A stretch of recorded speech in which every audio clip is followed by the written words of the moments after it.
Hey there, Live Like Your Nail Color gals. If you've been listening in the last few weeks, you know we're in the middle of an episode miniseries on women's essential relationships. One of those relationships is with adult children when something has happened and your relationship is estranged. Last week's conversation with Tina Gilbertson, psychotherapist and author of Reconnecting with Your Estranged Adult Child, was so rich that I decided to split it into two parts. In part one, we discussed common reasons why estrangement happens with an adult child and 4 things you can do starting today to put yourself on the path of reconnection. In part two, Tina offers 5 specific things not to do if you have an estranged child, and also some real stories of reconciled relationships, plus an unexpected takeaway that applies to all of us, whether you are currently in a situation with an estranged child or not. But first, before we dive into our conversation, have you taken my quiz yet to determine your nail color persona? In part one, Tina reveals that she's a naked Nelly persona, totally naked, meaning fingers and toes, and totally authentic. Her persona really comes through in our conversation.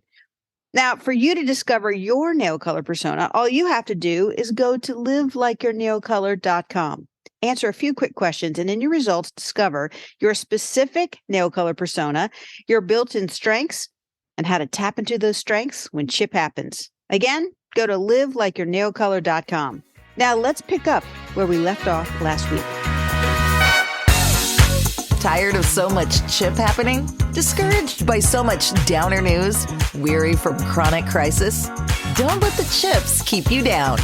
Welcome to the Live Like Your Nail Color podcast, where the tips of your fingers and toes are ready to inspire you to not give up and to keep creating the business, career, and life you want. In each episode, we flip the chip and let our fun nail color with that crazy fun name cheer us on to remember our strengths, embrace the power of choice, see life as an adventure, and know resilience is only a touch-up or change-up away. Get ready for a good time and a good laugh with your host, Mary Foley. Okay, so we've talked a lot. You've shared very openly and very graciously about what to do. I'm curious, what should any parent not do if they have an estranged adult child? Like stop the presses, time out, don't do these things. This is not going to make it any better. Right. Well, I can share with you some articles that I've written about this, because there's probably more than we have time to cover on the show. But I've written a lot about this. But I'll just say a couple. Don't keep reaching out to your child who's estranged without developing an understanding of why this happened. Because the lack of contact is not the problem that we need to solve. The lack of contact is a symptom of the problem that we need to solve.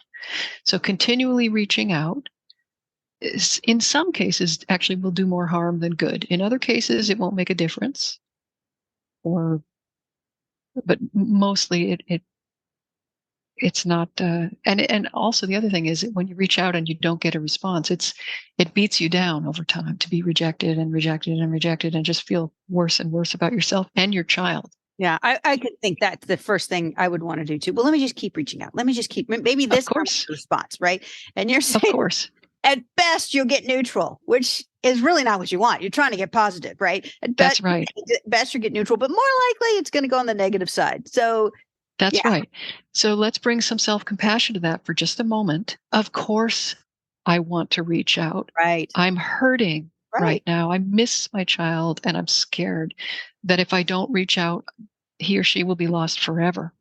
And this is the only thing I know to do. So of course I'm doing this and, I'm human. So that's the self-compassion piece. I would say, don't expect your child to know how to solve this.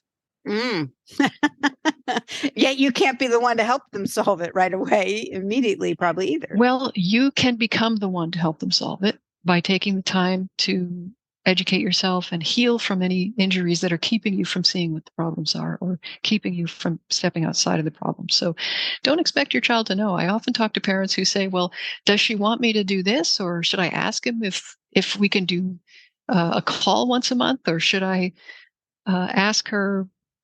And you might get an answer, but my experience with people on the other side of estrangement is, all they know is I need some distance. I don't want this. I don't want that. But I think it's just a human thing. We know very well what we don't want, but we know less about what we actually do want or what to tell people to do. We say, don't do that. Don't do that to me. I don't like it. Well, what do you want me to do? I don't know. I don't know. I don't have a picture of that. Right. Yeah, just don't do that. Yeah. So your child may not know how to solve the problem. Don't assume that the problem is all about the past and that your child hasn't forgiven you and is holding a grudge. And if they could just get over something that happened in the past, you could get back to having a relationship. That is not my experience of why people remain estranged, and it doesn't appear to be supported by the research, even though people do talk about childhood issues and stuff like that. Of course, those are in play, but the most important aspect of the relationship is what happens in the present. So, and it may be that your child has already forgiven you. Again, all parents make mistakes. All parents do things that they wish they hadn't done or whatever. But don't assume that your child hasn't forgiven you. Forgiveness doesn't necessarily mean coming back together. Forgiveness can happen, and estrangement is still in place. So don't equate the two, forgiveness with reconciliation. Don't assume that conjoint therapy will fix things between you. A lot of parents say, I asked my child to go. I told my child I will go to therapy with him. And as a therapist myself, I say, well, don't be in a hurry to do that, because when a parent is not ready for parent-adult-child therapy, they're in for often a rude awakening. It is not like couples counseling where it's even Steven and everybody gets to be heard.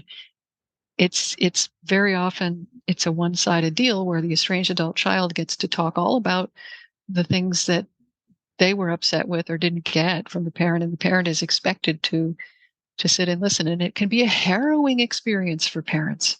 And if they're not prepared, they're not going to react well, and then therapy can just fizzle out. And that failed.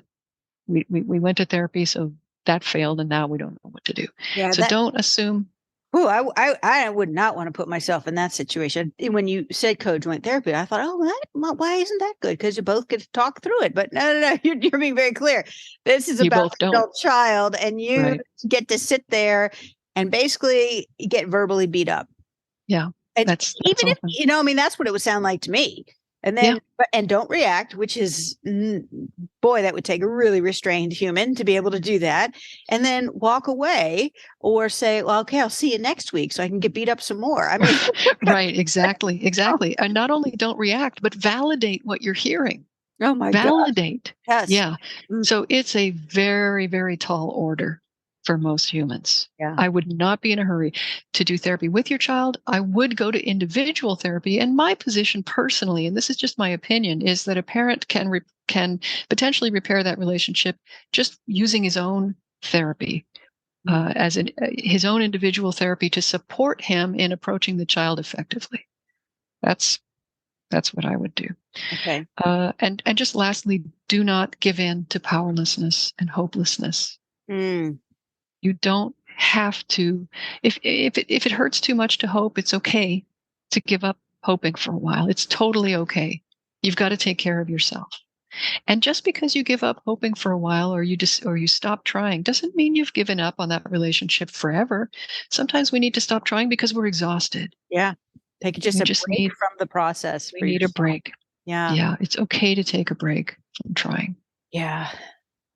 I love these. These are great. I know you have on your website, you've got articles under your blog. I'll make sure in the show notes that we include a link to your website, which, is pretty simple. I love that. It's your name, TinaGilbertson.com. Okay. So, but I will still put a link in there because these are 5 really great things of not to do. And I'm sure someone listening, if they're going through this, one or more has resonated and they'd love a deeper dive. So we'll put that on there.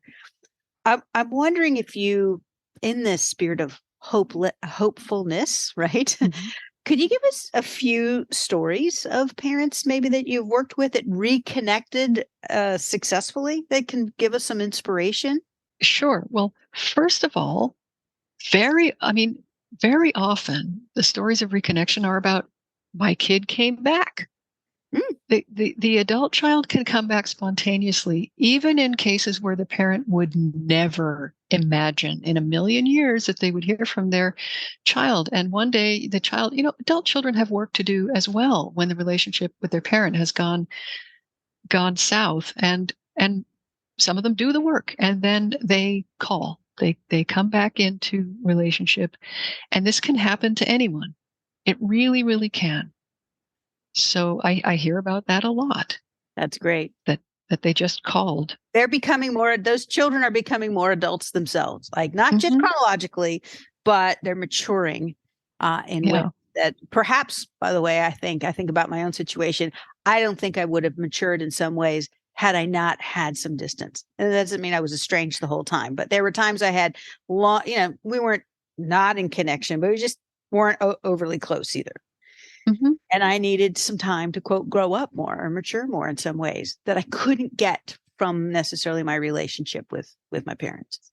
That's right. Sometimes parents say, "Well, why does she need the space? Why can't she just individuate and still call me?" Hmm.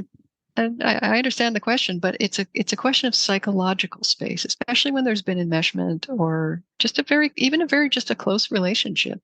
Yeah. Sometimes we need psychological space to separate from our parents. A lot of us go away to college or we Yep. move to Europe for whatever, and that's considered normal, and nobody notices Right. that young adults are doing that. But that's geographic space is one way to do it. I'm remembering a woman who had 3 kids, and all of them were estranged to different degrees. And that's a thing. If you have more than one estranged adult child, you're not alone. And those estrangements should be treated differently. Sometimes people ask me, what should I do? Should I write a letter to my kids? And I would look at each relationship individually. But this mom, she really took to heart this notion of trying to understand from the child's point of view. And first, she had to get some therapy, go inside, find compassion for herself, and forgive herself for things that she was holding against herself in parenting. Mm. And once she had done a certain amount of personal work, she started on the easiest child, the one who was not quite as estranged as the others. And little by little, over the course of a couple of years, she repaired each of those relationships Wow. successfully. Yeah. Wow. Yeah. Yeah. And that is by far the most common way that people do. And I hear regularly from parents who have managed to reconnect with their kids. There's a certain point at which the parent takes ownership of the problem and says, I am going to figure this out. And you have to overcome shame to do it, because shame says, don't look there. This isn't your fault. This is your kid is being bad to you, and you don't deserve this. And maybe that's true, by the way, but you don't want to give in to shame. Yeah. You don't want to hide under the covers, because shame says you are worthless. If you accept that you have any role or part in this, if you even take responsibility for fixing it, it means you're terribly bad and you should be ashamed of yourself. And that is the most damaging messaging that we can carry around in our heads. That's just a lie, in my opinion. Yeah, It's it an out-and-out is. lie. Again, going back to my own situation with my marriage, it wasn't one or the other. It was an and. It wasn't just him. Exactly. It wasn't just me. It was an and. That didn't give him excuse for being abusive. And it No. didn't give me an out to say not to work on my own stuff. Right. It does take two. It just really does. And so I love that. Good for that gal that you worked with and that success, because the promise or the hope here too is that the relationship actually comes together better than ever. Yes. With more depth, with more understanding, with more compassion. I mean, that's the hope, is that it doesn't just pick up where the estrangement started. It actually has the opportunity to fast forward and be even better as an adult to adult. That's right. But what's going to happen is the new relationship is going to be very much a reflection of the parent's relationship with herself or himself. So the more you can find that self-compassion during estrangement while your child is away, the more you can work on healing and really finding that love for yourself, the more loving and compassionate your relationship will be on the other side. And I should say this, most estrangements are temporary. Research has shown that. Most estrangements are temporary. You can have hope that this will end, but you want to be doing something in the meantime rather than sitting on your hands and waiting. Because you don't want to be the same person your child left before, because they don't want to come back necessarily to that same person they left. Even if they've done substantial work, you don't want them to have to be working to be in relationship with you. I think it'd be kind of fun to surprise them too. Just saying, right? Yes. You know, I mean, yes. You actually go to like not only just the maybe the more easygoing or something like that, but like, oh look, because the work that you decide to take on a particular hobby or do an initiative, or all of a sudden, like, you know, decide like I did a couple of years ago. Oh, I'm gonna bike, 100 miles in the century, like do something that would be so surprising to them. That is that external aspect that kind of would really make them go, huh? Wow, this isn't the mom I remember. Isn't she cool since I last left? Right. Wow. Because we don't think our parents can change. Our parents are just stuck in our minds as, they'll never change. They are who they are. Yeah. Right. And so not only can you have fun surprising them, you can also be a role model for change and for personal growth. Yeah. They can see, oh, wow, my own parent was able to turn things around and not be XYZ anymore, or to be more A, B, or C. Maybe I can do it too. So it's just a beautiful thing. It's for everything you do for you, you also do for them. Oh, that's a good one to remember, because I know that mom connection with every single child is so deep. Yes. I mean, obviously it started right as they came into the world, right? It just is, it's almost like you know it, but you can't even completely describe it. Right. And so, and going back to what you said earlier, never forget the kind of impact you have on your child, the power of, and that unique relationship. No one can be your mom. No one. Right. And you can't expect to be in charge of someone for 18 years and in control of everything they, eat and wear and do. And then when they're, a year later and they're an adult, suddenly your peers, I mean, psychologically, that's built in. It's built in. There's a hierarchical relationship in a way that never quite goes away. Well, okay. So what if nothing works? All right. You do what you've suggested. It just feels like anyway, nothing works, right? Or you've done a lot of work on yourself, and there's still this estrangement that's happening. What do you suggest for a parent to do then? I mean, because I guess I'm getting at, is it ever too late? Do you feel like? I don't feel like it's ever too late. I actually heard from a father who, after 25 years of estrangement from his daughter, was finding a door, opening a crack. So it is, but hopefully that's not, most estrangements don't last 25 years, but it's never too late. But when people feel like nothing is working, usually what they're trying is not working, and people will say, I've tried everything, except what they haven't tried is some of the things we talked about, really understanding from the child's point of view, developing their own self-compassion and so on. But when you are on this great path, you can sense and feel, and that you are in a good place and doing the right things, and the relationship is not coming back together. There is another element to estrangements, and that is time. Sometimes it's not the season yet. It may be because the estranged adult child hasn't done the work, or it may be that in their lives, they've had to put troubled relationships on the back burner because their lives are way too full of immediate concerns. Maybe it's small children that they're raising, or work concerns, or they're moving, or whatever. It's not always time to reconnect, even if they are ready and even if they want to. On the adult child side, reconnecting with a family member after any period of time really is not a simple, straightforward matter. It takes energy and attention that maybe not there at the moment. So have respect for, I would say, the timing and the fact that you can't really control that. You can only control how ready you are to enter a new relationship. One of the things I think I could take heart in is that, well, I'm doing my part and I'm doing the work on myself. And I don't know any situation where, no matter what is the chip in their life that's happened, in this case, an adult child being estranged, that when you do work on yourself, you always get a benefit. Absolutely. Right? So it's never wasted. No. So that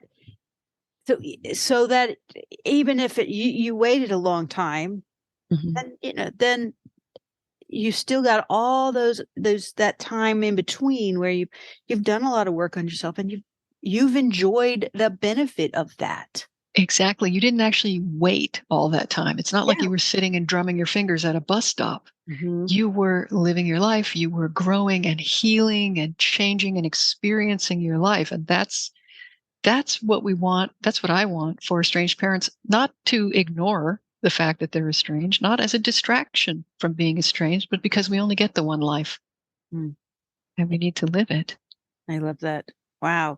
As we have been talking, and I've been obviously sharing some things from my past, and well, I could share some things from my future, right? I don't, I'm not as explicit yet, but anyway, it just occurs to me as we're talking, and I want to share this because every gal listening could benefit, which is, we're all adult children too. And some of us at this age and stage, our parents are still with us, and some of us, they're not, or one might be. But I couldn't help but think about times as an younger adult child, what I put my parents through, okay? Yeah. Or what I needed for my own development, that and what impact that had, and what moments that particularly I'm thinking of my mom, where she said things and did things where I realized she had done some of her own work. And I thought, I was just thinking about that, going, you know what, we if we have an adult child who is estranged, that's obviously the primary reason we're having this conversation, but there's things here we can learn and reflect for every single gal listening, because we've been an adult child. Yeah, we are adult children. And we are adult children. Right, exactly. We still are. Even if our parents are no longer with us, we are still adult children. So we have been through this path. And to say, you said, most every adult child at some point has some sense of estrangement, or at least some distancing. It may not last very long, but I think we've got to remember that's part of a process too. Like, that self-compassion comes up. We wished our own parents sometimes probably at some point would have just said, okay, I got it. We're cool. Right. Well, and that is kind of an issue too, thinking about what our own parents said and did, as opposed to what our children are getting from us. That can actually be a little bit of a tough pill to swallow, because I talk to a lot of people whose parents were pretty tough, and yet they never cut them off.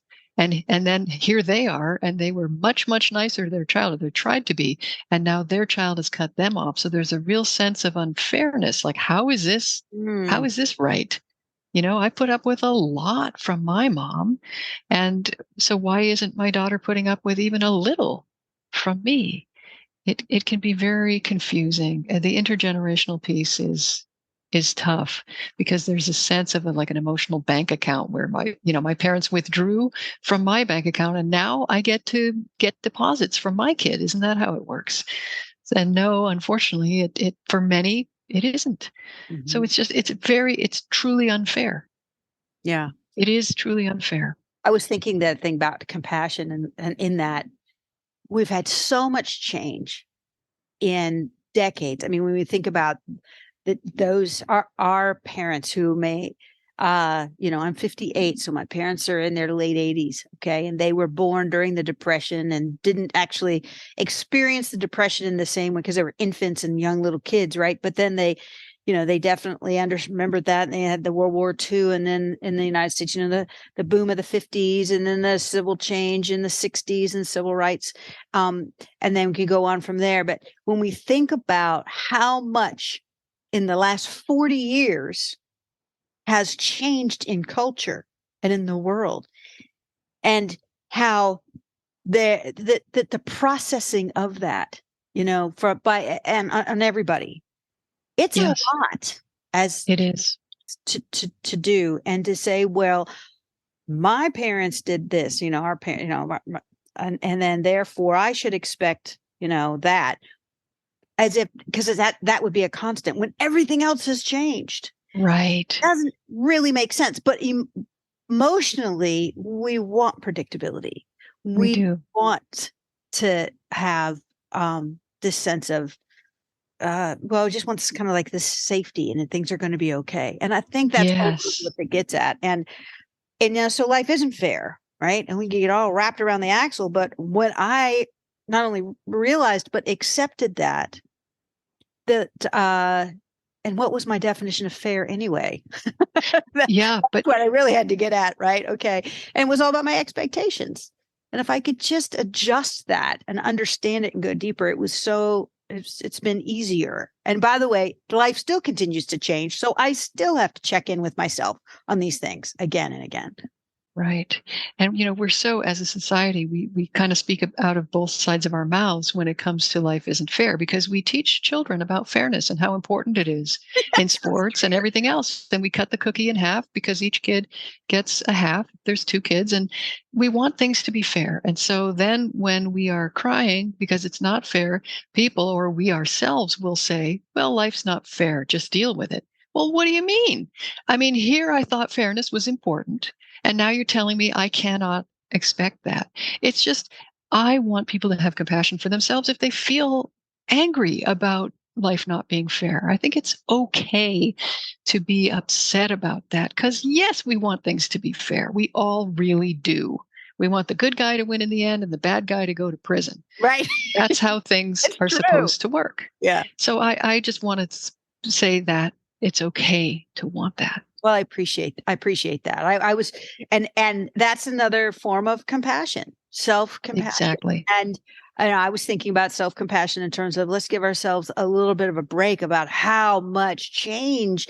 And I'm not talking just from the pandemic party. I'm talking about the longer view of decades and decades that we've been on this planet. I mean, that in of itself, we kind of we think that it's just happening now. It's been happening our whole lives, but I do think it's been speeding up, and it's harder to do when it's faster, right? Mm-hmm. Yes. Then when our kids showed up, that it was already at a particular speed, and then it just got faster for them, right? Right. And parents talk a lot about generational differences, and there are obviously generational differences in expectations between children and parents. But I think the best way to think about that and not get bitter about what adult children are wanting from parents nowadays that we didn't want from our parents or didn't even know to want. The way I think about that is we know a lot more now about the impact of, the benign emotional neglect, I'll say, that parents of yesteryear tended to raise kids with. I mean, my parents were concerned with making sure that I was a good citizen, making sure I had clothing and food, these kind of basics of parenting. They did not know the term self-esteem when I was a kid. They didn't know emotional literacy. They didn't know the words for lots of emotions. They just didn't know those things. And I had no expectations that they would.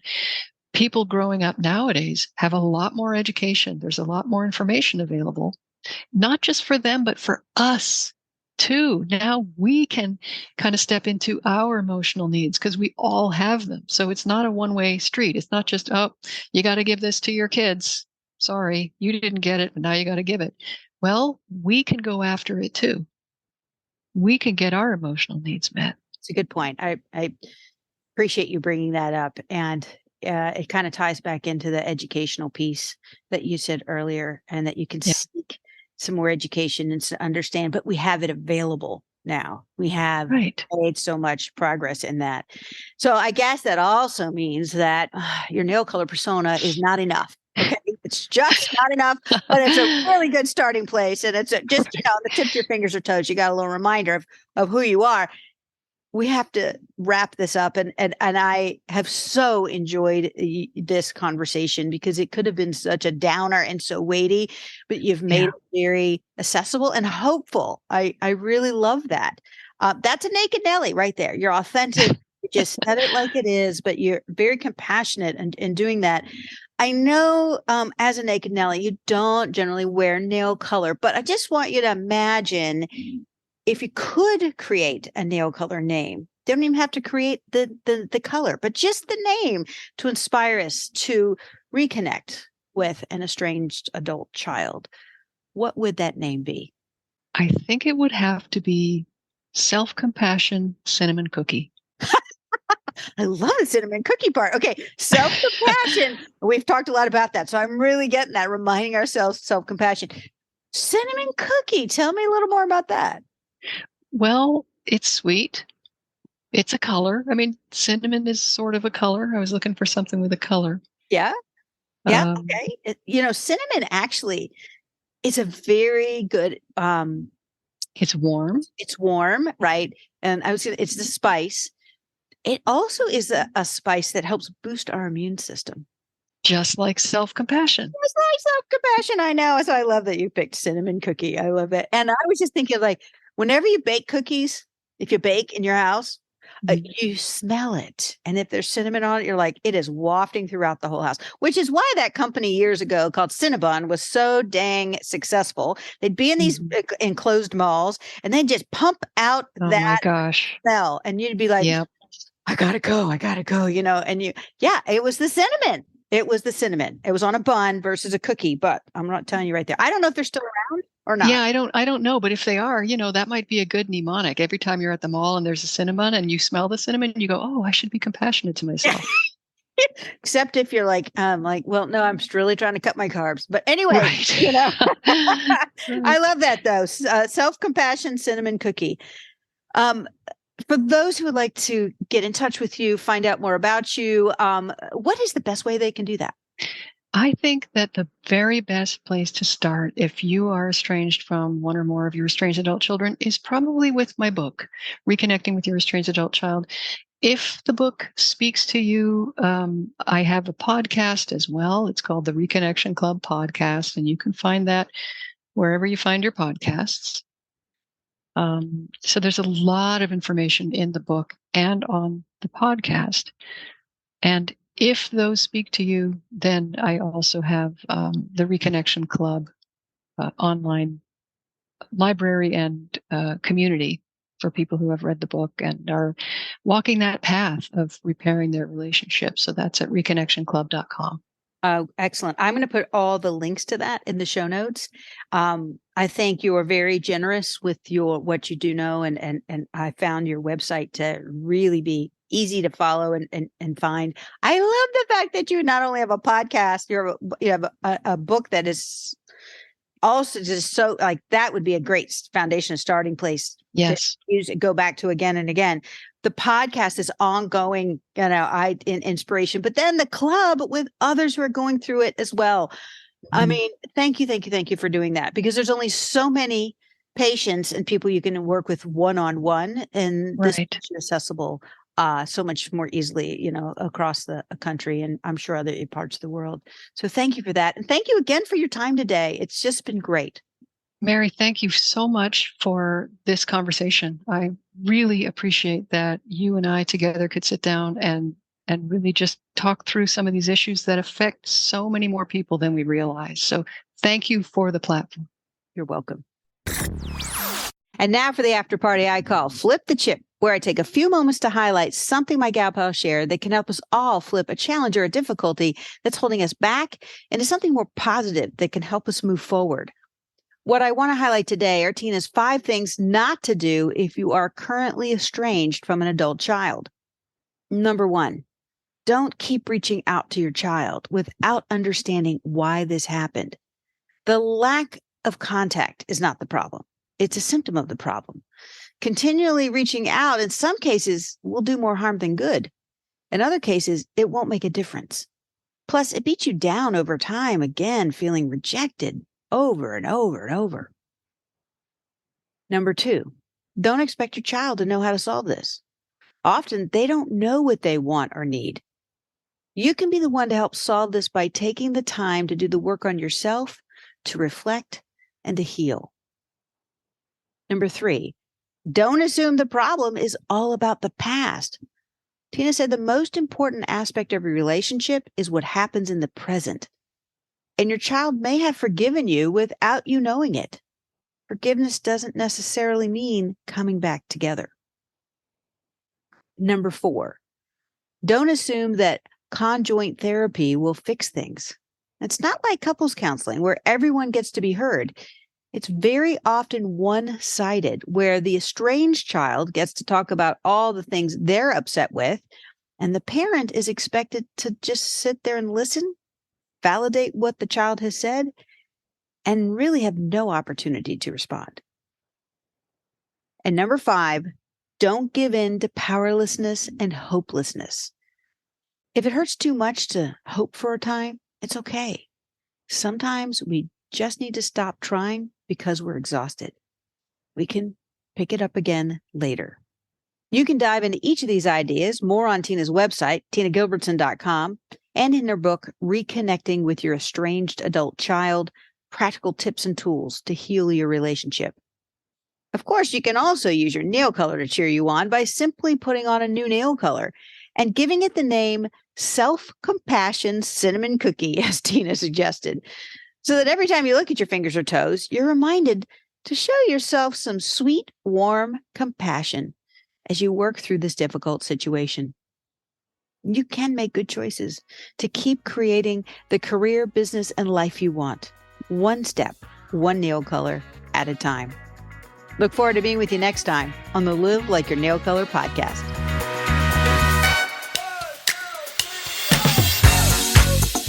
Thanks for listening to the Live Like Your Nail Color podcast. Ready to live and laugh more? Know a friend who could use some of that too? Then subscribe at livelikeyurnailcolor.com or your favorite podcast app and share this episode right now with the person who popped into your mind. Together, let's flip the chip to be stronger, smarter, and happier.